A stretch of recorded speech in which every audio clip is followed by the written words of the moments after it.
வணக்கம் நண்பர்களே, welcome to our channel Read and Reel Tamil. இது கொஞ்சம் சினிமா நிறைய புத்தகம். வாசகர்களுக்கு புத்தக திருவிழா அப்படின்றது எப்பயுமே ஒரு சலிக்காத ஒரு பெரும் அறிவு திருவிழா போல். சின்ன வயசில் நம்ம திருவிழாக்களுக்கு கிராமங்களுக்கு போய் அங்கே இருக்கக்கூடிய ராட்டினம் தூரி அதெல்லாம் சவாரி செஞ்சு விளையாண்டுருப்போம். அதே விதமான குதூகலத்தோட ஒவ்வொரு வாசகர்களும் ஒவ்வொரு வருடமும் புத்தக திருவிழா அடுகிறாங்க. இருந்தாலும் சென்னை புத்தக திருவிழா எல்லாருக்குமே ரொம்ப ரொம்ப ஸ்பெஷல். இப்போ தமிழ்நாடு முழுக்க எல்லா மாவட்டங்கள்லேயும் புத்தக திருவிழா நடந்தாலும் எல்லா புத்தக திருவிழாவுக்கும் ஒரு மகுடம் சூட்டுற மாதிரி சென்னை புத்தக திருவிழா வருஷம் நடந்துக்கிட்டு இருக்குது. அது மட்டும் இல்லாமல் ஆசியாவிலேயே ஒரு மிகப்பெரிய புத்தக திருவிழான்னா அது சென்னை புத்தக திருவிழா தான். கொஞ்சம் காலமாக இன்டர்நேஷ்னல் புக் ஃபேரும் இதன் கூடவே சேர்ந்து பேரலராக நடத்திக்கிட்டு இருக்காங்க. இந்த வீடியோவில் நாங்கள் புத்தக திருவிழாவில் வாங்கின புத்தகங்களை பற்றின ஒரு சிறிய அறிமுகத்தை தான் நம்ம கொடுக்க போகிறோம். வாங்க வீடியோக்குள்ளே போகலாம்.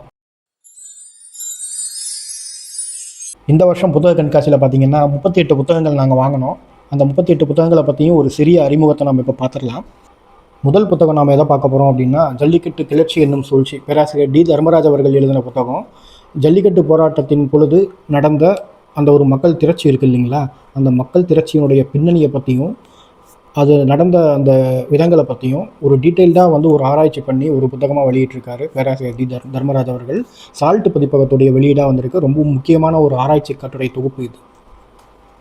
அடுத்ததாக ரமேஷ் பேதனுடைய சிறுகதைகள். இது மூலிகை பதிப்பகம் வெளியிட்டிருக்கக்கூடிய ஒரு புத்தகம்.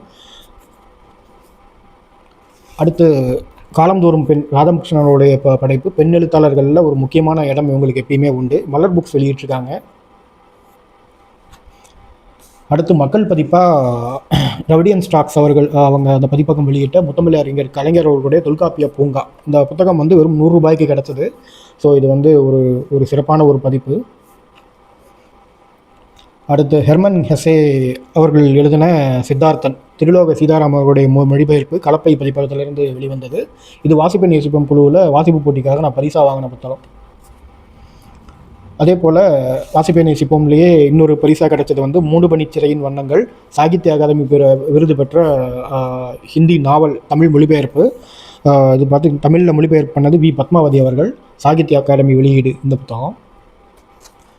அடுத்து டாக்கு ஃபிக்ஷன் வகைமையில் பார்த்திங்க அப்படின்னா, முகமது யூசுஃப் அவர்களுடைய ஆர்டிகல் 29 ஆர்டிகல் 29 அப்படின்ற இந்த புத்தகம் யாவரும் பப்ளிஷர்ஸ் வெளியிட்டிருக்காங்க. இதுவும் ரொம்ப ஒரு முக்கியமான ஒரு புத்தகம். அடுத்து பரத்ராஜ் ரவிதாஸ் அவர்களுடைய பட்டறை அப்படின்ற ஒரு நாவல். இது பரிசல் வெளியீடாக வந்திருக்கு. இதுவும் ஒரு முக்கியமாக பேசப்படுற ஒரு நாவல். ஒரு பட்டறை இயங்கக்கூடிய ஒரு சூழல் குறித்து எழுதப்பட்ட ஒரு நாவல் இது. அடுத்து எஸ் ராமகிருஷ்ணன் அவர்களுடைய நாவல் வாசிகள் ஒரு கட்டுரை தொகுப்பு, நாவலை பற்றின ஒரு விரிவான கட்டுரை தொகுப்பு. இது அவருடைய தேசாந்திரி பதிப்பகத்தில் வெளியான ஒரு புத்தகம்.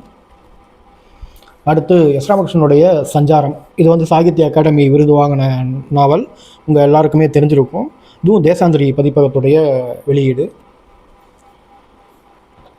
அடுத்து தமிழ் நிலத்தில் அகஸ்தியர், KN சிவராஜ பிள்ளை அவர்கள் எழுதி ஆங்கிலத்தில் எழுதி தமிழில் இஸ்க்ரா அப்படின்ற ஒரு மொழிபெயர்த்த ஒரு புத்தகம்.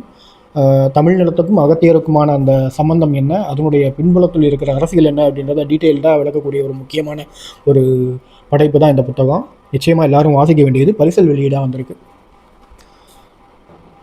அடுத்து ஈராறுகால் கொண்டெழும் புறவி, ஜெயமோகனுடைய புத்தகம். வழக்கம் போல் ஜெயமோகன் அவருடைய எழுத்தில் எல்லாத்தையும் வசியம் பண்ணக்கூடியவர். அவருடைய ஒரு முக்கியமான ஒரு படைப்பு விஷ்ணுபுரம் பதிப்பகம் மூலமாக வெளியே வந்திருக்கு. அடுத்து ஜெயமோகன் அவர்களுடைய நாவல் உலோகம் அப்படின்ற ஒரு நாவல்.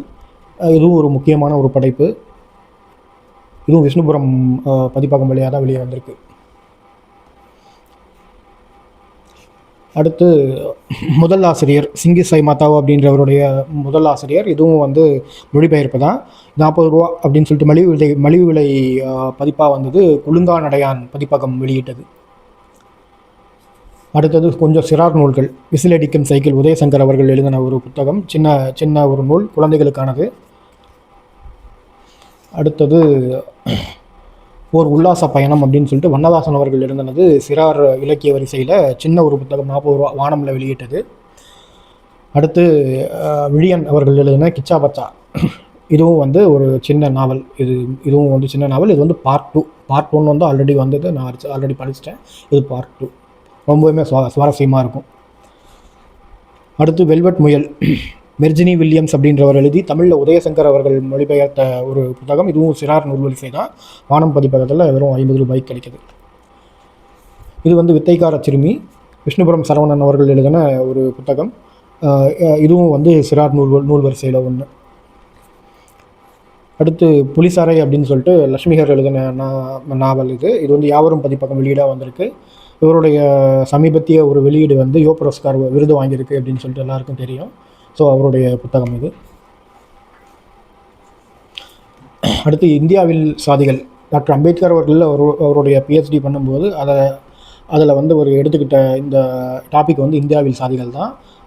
அந்த டாப்பிக்குடைய தீசிஸ் தான் இந்த இந்தியாவில் சாதிகள் அப்படின்ற இந்த புத்தகம்.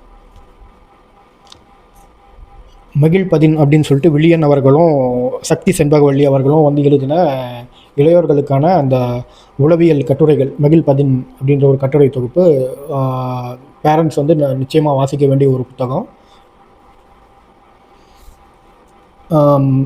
கழிவறை இருக்கை அப்படின்னு சொல்லிட்டு ஒரு புத்தகம் வந்து போன வருஷம் வெளியாகிருக்கும், 2 வருஷத்துக்கு முன்னாடி. அதோட ஆசிரியர் லதா அவர்கள் எழுதின மந்தை மாந்தர்கள் அப்படின்ற ஒரு புத்தகம். இது வந்து நோ ரேப் இம்ப்ரிண்ட்ஸ் அப்படின்றவங்க வெளியிட்டிருக்காங்க. அடுத்து என்னும் 7ஆம் அறிவு, ஹரிஹரசன் தங்கவேல் அவர்கள் எழுதின ஒரு புக்கு. இவர் வந்து ஒரு techie. So ZDP specifies, neuro degree பப்ளிகேஷன்ஸோடைய ZDP ஸ்பெசிஃபைஸ் அவர்கள் வெளியிட்ட நூல் வந்து ரொம்ப முக்கியமானது. ஏஐயை பற்றி ஒரு தமிழில் வந்து ஒரு விரிவான கட்டுரை தொகுப்பு. நிச்சயமாக ஏஐ மேலே இருக்கக்கூடிய ஆர்வம் இருக்கிறவங்க படிக்க வேண்டிய ஒரு புத்தகம் இது. அல்தாயின் அற்புதம், ஸ்ரீ அக்ஷா எழுதின புத்தகம். இதுவும் வந்து எனக்கு வாசிப்பை நேசிப்போம் போட்டியில், மாரத்தான்லேயும் போட்டிகளில் கலந்துக்கிட்டதுக்கு எனக்கு பரிசாக கிடைத்த புத்தகம். ஒரு சின்ன பாப்பா எழுதின ஒரு புத்தகம் இது. இந்த பாப்பா எழுதின புத்தகம் இது. அடுத்து மயிலர் சீனி வெங்கடசாமி அவர்கள் எழுதின புத்தரின் வரலாறு, ரிதம் பப்ளிகேஷன்ஸ் வழியாக ரிதம் வெளிவந்திருக்கு. மயிலர் சீனி வெங்கடசாமி வந்து தமிழ் ஆராய்ச்சி உலகில் ஒரு முக்கியமான ஒரு எழுத்தாளர். எல்லாரும் வாசிக்க வேண்டிய ஒரு புத்தகம். அடுத்து சாதியை அழித்தொழிக்கும் வழி, டாக்டர் அம்பேத்கர் எழுதின புத்தகம். இது வந்து கான்ஃபரன்ஸுக்காக அவர் ப்ரிப்பேர் பண்ண ஒரு உரை. அவருடைய வாழ்க்கையில் ஒரு முக்கியமான உரை அப்படின்னா அந்த சாதி அழித்தொழித்தல் அப்படின்னு சொல்லுவேன். இது மலிவு விலை பதிப்பாக வந்து வெளியிட்டிருக்காங்க. நன்சை பிரசுரம் வெளியிட்டது. 50 ரூபாய் மலிவு விலை பதிப்பில் வெளியிட்டது. நண்பர்களுக்கு பரிசளிக்கக்கூடிய ஒரு நல்ல ஒரு படைப்பு இது. அடுத்து கருந்துளை நாவல், கரண் கார்கி அவர்கள் எழுதின கருந்துளை நாவல். இதுவும் வந்து ஒரு முக்கியமான படைப்பு. சீர்வாசகர் வட்டம் வழியாக வெளியிடப்பட்டது. இதுவும் வந்து ஒரு மலிவு விலை பதிப்பு, 250 ரூபாய். தேவதையின் மச்சங்கள் கருநீலம், KR மீரா எழுதி மோ செந்தில்குமார் தமிழில் மொழிபெயர்த்த நாவல் இது. இதுவும் வந்து KR மீரா சமீபமாக வந்து மலையாளத்தில் ரொம்பவுமே ஃபேமஸாக பேசப்படக்கூடிய ஒரு எழுத்தாளர். அவர்களுடைய மொழிபெயர்ப்பு தமிழ்லேயும் வந்து மொழிபெயர்ப்பு வந்து அந்த மூலத்துக்கு ரொம்ப நெருக்கமாக இருக்குது அப்படின்னாங்க. அதனால் இந்த புத்தகத்தை வாங்கியிருக்கேன். அடுத்ததும் ஒரு மொழிபெயர்ப்பு, கன்னடத்திலிருந்து வசுநேத்ரா அவர்களுடைய படைப்பு மோகனசாமி அப்படின்றது நல்லதம்பி அவர்கள் தமிழில் மொழிபெயர்த்திருக்காங்க. இது வந்து ஒரு வித்தியாசமான தலைப்பு கொண்ட ஒரு நாவல். அந்த வித்தியாசமான ஒரு கதைக்களம் கொண்ட நாவல் இது. தமிழகத்துக்கு, தமிழ் பரப்புக்கு ரொம்பவுமே ஒரு புதியதான ஒரு கதைக்களம் இது. அதே மாதிரி விவேக் ஷான்பாக் எழுதின, இதுவும் கன்னடம் மூலம்தான், காச்சர் கோச்சர் அப்படின்ற ஒரு நாவல். ஸோ இதுவும் வந்து ஒரு மொழிபெயர்ப்பு. இதுவும் நல்லதம்பி அவர்கள் மொழிபெயர்த்திருக்காங்க. இதுவும் ரொம்ப ஃபேமஸாக போயிட்டுருக்கக்கூடிய ஒரு புத்தகம். அடுத்ததும் வந்து ஒரு கிளாசிக், பியோதர் தஸ்தாவெஸ்கி எழுதின சூதாடி. இந்த புத்தகத்தை ஆக்சுவலாக நான் ஆல்ரெடி படிச்சுட்டு வச்சுருந்தது ஒரு 75% மேலே முடிச்சிட்டேன். ஆனால் புத்தகத்தை எங்கேயோ தொலைச்சிட்டேன். அதனால் இந்த தடவை வாங்கியே ஆகணும் அப்படின்னு சொல்லிட்டு வாங்கியிருக்கேன். சூதாடி உடைய கதைக்களம் வந்து ஒரு கேம்பிளிங் ஆடக்கூடிய ஒரு மனுஷனுடைய மைண்ட் செட்டை வந்து அப்படியே வந்து விளக்கியிருப்பார் சூதாடியில். அதை அப்படியே நம்மளுக்கு உணர்வுபூர்வமாக கடத்தியிருப்பார் தஸ்தாவெஸ்கி. ஸோ இந்த புத்தகம் ஒன்று. இதுவும் வந்து மலிவு விலை பதிப்பு தான், 100 ரூபாய்க்கு வாங்கினேன். அடுத்தது மெட்டமார்ஃபசிஸ் அப்படின்னு சொல்லிட்டு ஆங்கிலத்தில் வெளியிருந்த உருமாற்றம், ஃப்ரான்சிஸ் காப்காவுடையது. இதை மொழிபெயர்த்தவங்க வந்து சுபஸ்ரீ முரளிதரன் அப்படின்றவங்க. இதுவும் ஒரு முக்கியமான ஒரு நாவல். ஒரு மனுஷன் வந்து கரப்பாம்பூச்சாக உருமாறினா அப்படின்னா அவனுடைய வாழ்க்கை வந்து எப்படி இருக்கும் அப்படின்றத ஒரு மேஜிக்கல் ரியலிசம் ஸ்டோரி மாதிரி விளக்கி இருக்கக்கூடிய ஒரு புத்தகம். அடுத்து ஜார்ஜ் ஆர்வெல்லுடைய 1984. ஸோ இது வந்து கானா சுப்பிரமணியம் எழுதினது. இது ஒரு ஃபேமஸான நாவல். அடுத்து ரஷ்ய இலக்கியத்துடைய ஒரு முன்னோடிகளில் ஒருத்தரான இவான் துர்கனேவ் அவர்கள் எழுதிய தந்தையரும் தனையர்களும். அப்படின்ற இந்த புத்தகம், இதுவும் வந்து ஒரு முக்கியமான ஒரு மொழிபெயர்ப்பு. இதுவும் வந்து மலிவு விலை பதிப்பாக மின்னங்காடி பதிப்பகத்தில் வெளியிட்டது. 100 ரூபா அந்த புத்தகம். அடுத்து 3 காதல் கதைகள். இதுவும் வந்து இவான் துர்கானி எழுதுனது. தமிழில் பூ சோமசுந்தரம் மொழிபெயர்த்திருக்காங்க. இதுவும் வந்து 99 ரூபா. அதே இதை வந்து நேர் விருப்பம் அப்படின்றவங்க வெளியிட்டிருக்காங்க. மலிவு விலை பதிப்பாக வாங்கினது. அடுத்து கார்ல் மார்க்ஸ் அவர்கள் எழுதின த பீச் அப்படின்ற ஒரு நாவல். ரேப்பரே பார்த்திங்கன்னா கலக்கலாக இருக்கும். ஸோ இது ஒரு முக்கியமான நாவல். இந்த வருஷம் வெளியே வந்ததில் ஒரு வித்தியாசமான ஒரு கதைக்களம் உள்ள நாவல் அப்படின்னாங்க. இதுவும் வாங்கியிருக்கேன். அடுத்த புத்தகம் பார்த்திங்க அப்படின்னா ரொம்ப பிரபலமான ஒரு நாவல், ரெய்னி சையர் தெரு. ஒன்னநலவன் அவர்கள் எழுதி காலச்சோடு பதிப்பகத்தில் வெளிவந்த புத்தகம். சின்ன நாவல் தான், பட் பிரசித்தி பெற்ற ஒரு நாவல். அடுத்து ராஜநாராயணன் அவர்களுடைய கதவு அப்படின்ற இந்த புத்தகமும் வாங்கணும். கீராவுடைய படைப்புகளுக்கு எப்பயுமே என் மனசில் ஒரு தனி இடம் உண்டு. அந்த வகையில் இது ரொம்ப ஒரு முக்கியமான ஒரு படைப்பு. Last but not the least அப்படின்ற மாதிரி என்னுடைய ஃபேவரட் எழுத்தாளர் பெருமாள் முருகன் அவர்களுடைய ஒரு சிறுகதை தொகுப்பு, வேல் அப்படின்ற சிறுகதை தொகுப்பு. இது எதை பற்றி பேசுது அப்படின்னா, நம்ம வீட்டில் வளர்க்கக்கூடிய செல்ல பிராணிகளால் ஏற்படக்கூடிய பிரச்சனைகள், அதனால் ஏற்படக்கூடிய உறவு சிக்கல்களை எல்லாத்தையும் இந்த தொகுப்பு பேசுது. இந்த வருஷம் நான் வாங்கினதில் இதுவும் ஒரு ஒன் ஆஃப் த முக்கியமான ஒரு படைப்பாக நான் வந்து கருதுகிறேன். இந்த புத்தகங்கள் மட்டும் இல்லாமல் வேறு ஒரு சில படைப்புகளை பற்றின அறிமுகத்தையும் நம்ம வீடியோக்களில் அடுத்தடுத்து வர வீடியோக்களில் பார்க்க போகிறோம். இந்த வருஷம் உங்களுக்கு பிடிச்ச ஒரு எழுத்தாளருடைய புத்தகமோ அல்லது உங்களுக்கு பிடிச்ச ஒரு டாப்பிக்கை கொண்ட ஒரு புத்தகத்தையோ எடுத்து வாசிக்க ஆரம்பிங்க. இந்த வருட வாசிப்பு உங்களுக்கு சிறப்பானதாக ஆரம்பிக்கட்டும். இந்த வீடியோ உங்களுக்கு பிடிச்சிருந்தது அப்படின்னா லைக் பண்ணுங்கள், சப்ஸ்கிரைப் பண்ணுங்கள், உங்கள் நண்பர்களுடைய பகிர்ந்துக்குங்க. மீண்டும் அடுத்த வீடியோவில் சந்திக்கும் வரை உங்களிடமிருந்து விடைபெறுவது கேசவராஜ். நன்றி, வணக்கம்.